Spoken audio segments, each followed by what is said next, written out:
Okay, welcome to my channel.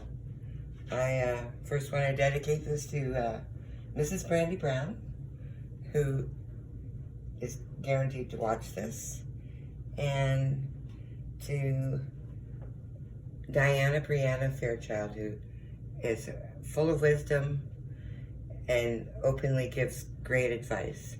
So, two channels I really like. The first thing I want to say is this video is not what you think it is. It could be a brownie recipe, but it's more about how do you make a recipe and make a baking video on YouTube. So the first thing I'm gonna do is my mise en place. And here it is. I have butter and coconut oil, things that could be used in a recipe. I watched a lot of recipes before I did this. Some milk, just in case. Vanilla, baking powder, may or may not use it. Eggs. Xanthan gum. Now you're probably wondering, what is that for? Well, my idea of making a recipe is to make your own recipe. Don't copy it from someone else. They'll get upset. And I'm going to do a keto recipe. It doesn't matter if you are keto or not. You could still enjoy this. But as far as how to make a recipe, I think if you make a keto recipe, you could pretty well make it your own. There are so many other recipes out there that are not keto that someone might consider you stealing it, but keto is a kind of a new thing, and there's not a lot of brownie recipes. I watched almost all I could find, and I'm just using ingredients that are used in a lot of different keto brownie recipes. I don't even know if this is going to work out. That's part of it. Part of making a recipe is maybe having to do improvements. So here we go. We have almond flour, cocoa powder, artificial sweetener, coconut flour. I think I mentioned the vanilla. Everyone knows what a salt shaker looks like. Walnuts. I love nuts. Even though the base of this recipe is going to be nuts because there's no flour in this recipe, I still like whole nuts or chopped nuts in my recipes. Okay. So here we go. We're gonna get started. First thing I'm gonna do is I'm gonna mix the dry ingredients. Coconut flour, cocoa, or that was almond flour. This is the coconut flour. Put some salt in here.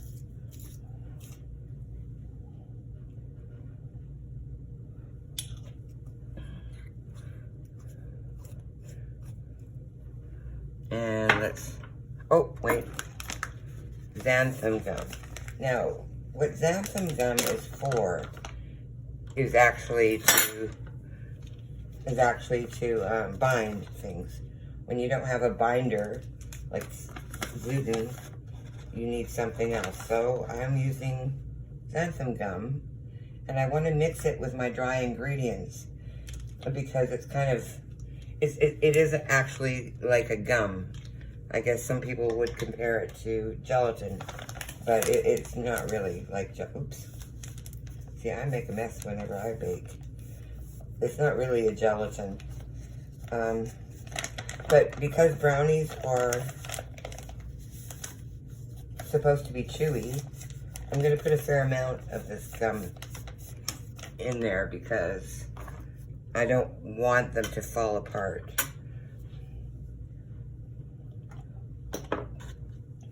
So I'm gonna mix all these dry ingredients together.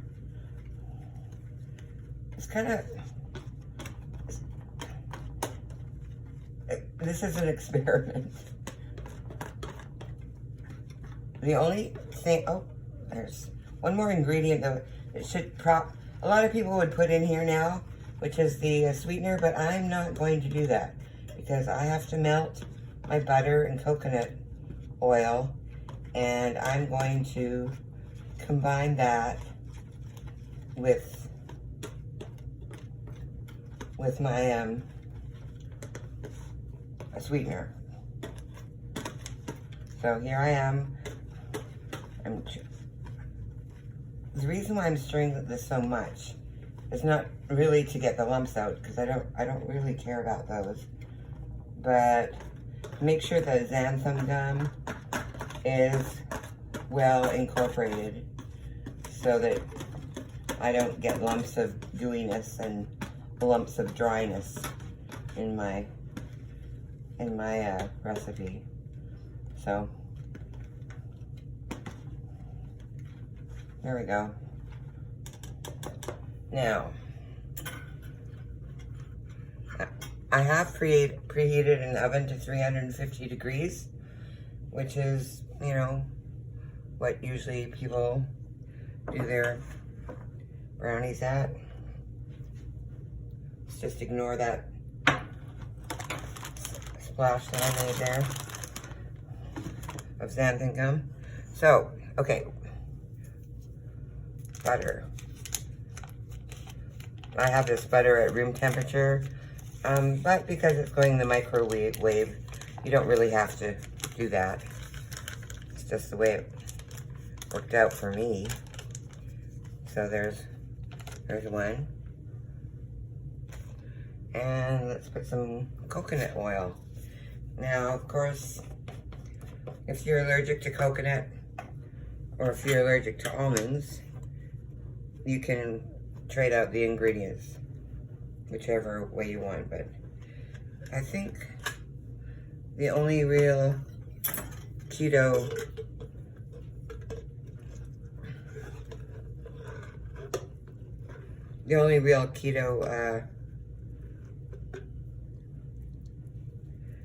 flour that you can use is called lupin, and it's quite expensive, but if you don't bake that much, it's probably worth it if you have nut allergies.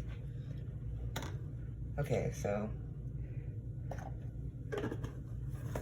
just happen to have a microwave right here.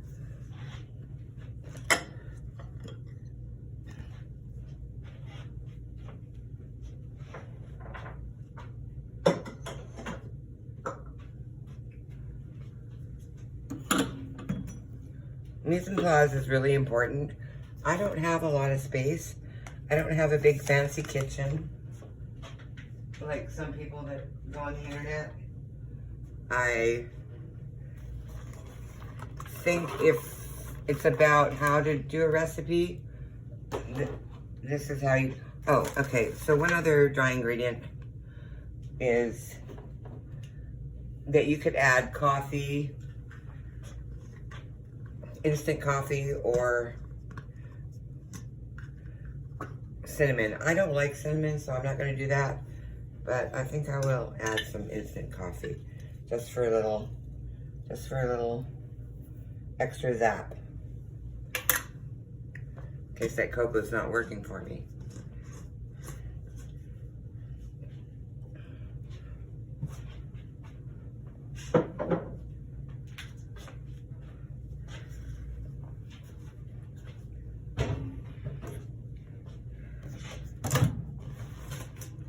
Okay, here we go with the butter and the coconut oil in the microwave. Put it on for 1 minute and check it after that, see if it's melted properly.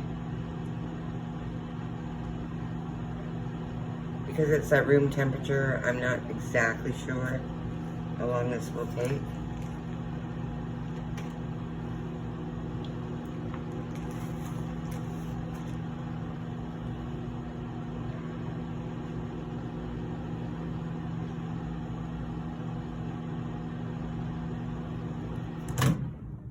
Okay, that was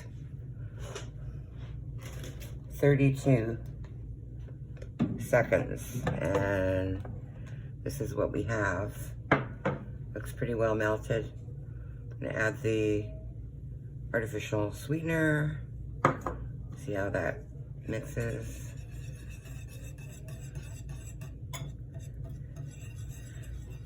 A lot of recipes call for confectioner's artificial sweetener. I just use regular, and that's why I'm combining it in the hot ingredients, which is the melted butter, because it doesn't really melt unless, or it doesn't really dissolve unless you put it in something warm or hot. So as you can see, it's like I'm having a little trouble dissolving it. So let's try it back in the microwave for a couple of seconds and see what happens.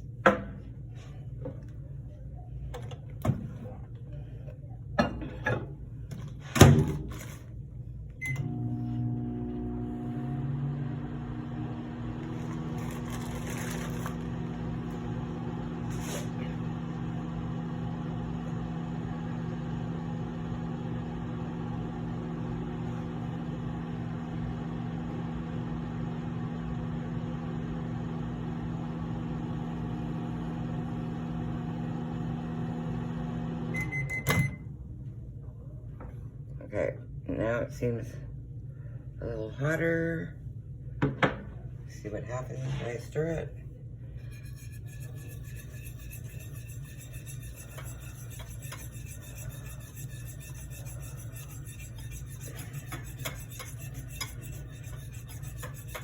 Well, it doesn't look as grainy. It's a little lumpy, but sometimes lumpy doesn't matter in brownies. Brownies are kind of do what you want. So now I'm going to add some eggs.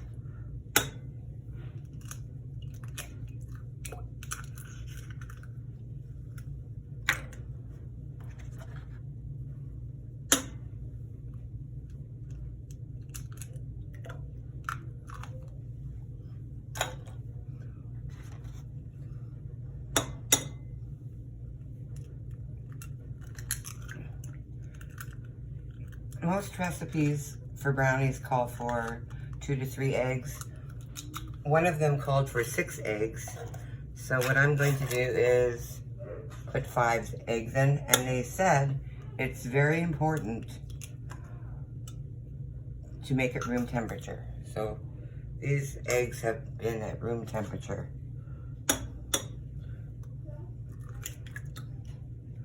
Okay, here they are. And then I'm going to use this to kind of mix them a little because my container is so narrow.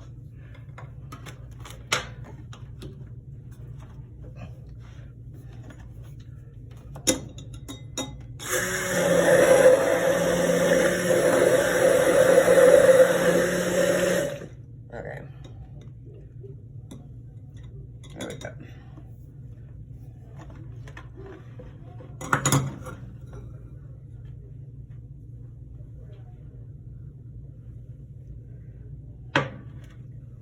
So there's one more ingredient. We're going to put that in with the eggs, and that is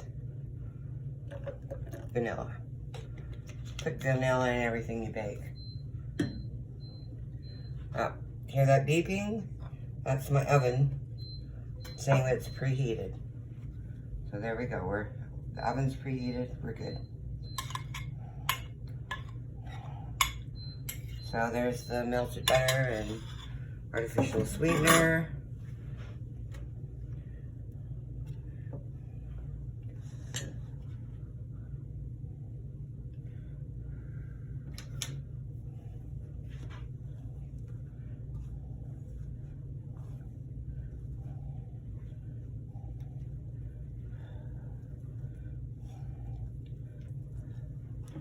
There's the eggs and vanilla.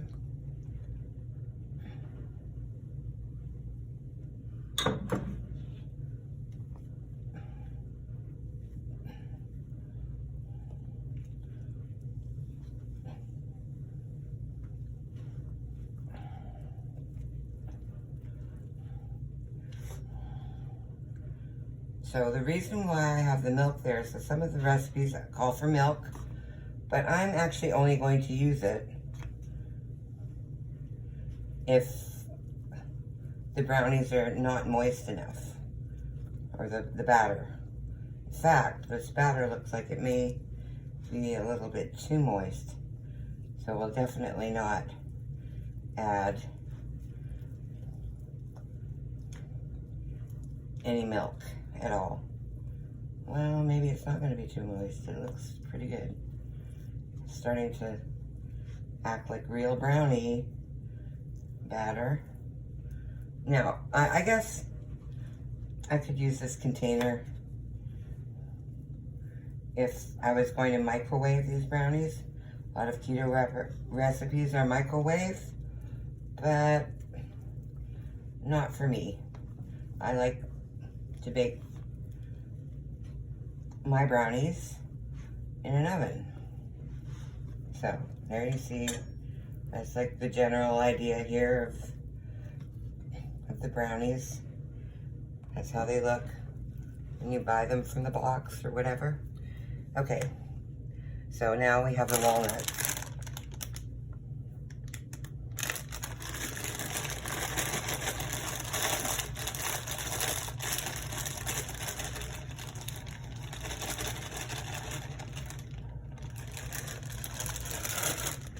I don't measure nuts.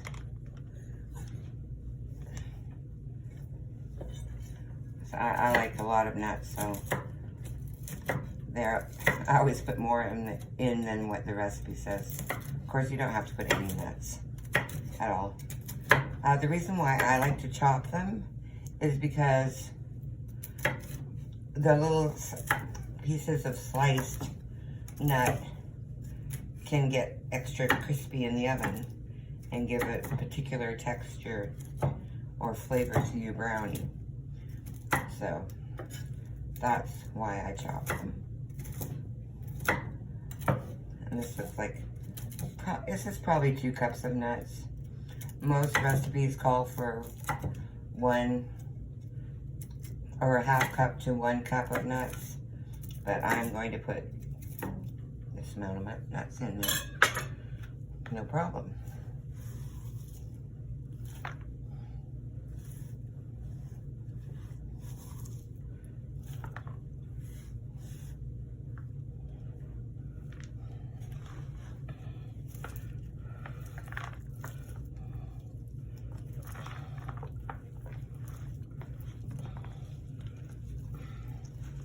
Yeah, these brownies are pretty chewy, I can tell. It looks like a lot of fluid, but I guess that flour is actually almonds, pure almonds, can absorb quite a bit of that liquid. So you want it to look shiny like that. That means there's enough oil in there, because you can't have brownies without oil. So there, that's mixed up. Bring this to the pan.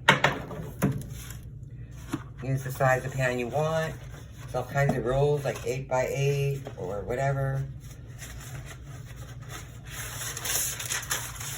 I just like using a large flat pan that will fit into my toaster oven, because I'm actually going to bake these in a toaster oven, believe it or not. Lots of people use toaster ovens for full meals, so I'm going to use this for my brownies.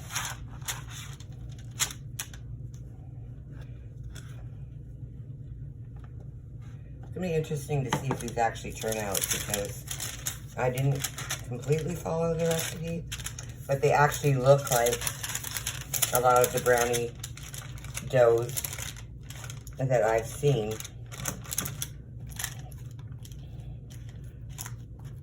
In the recipes, because this flour is not like real flour. It's just totally different. It's almost like a cookie dough.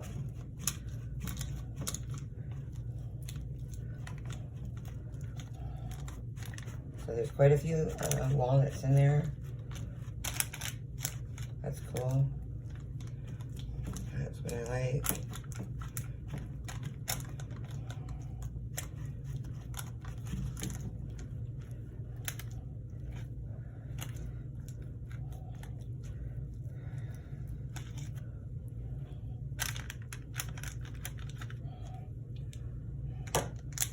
Okay, I'm going to put these in the oven, and you can wait and see how they turn out.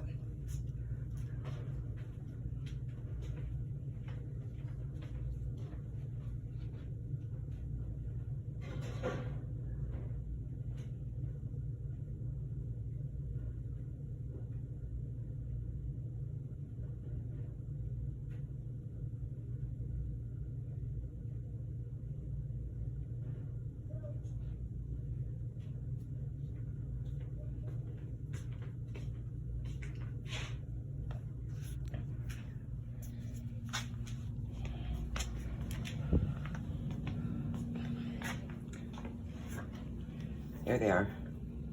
Let me see if I can pause this.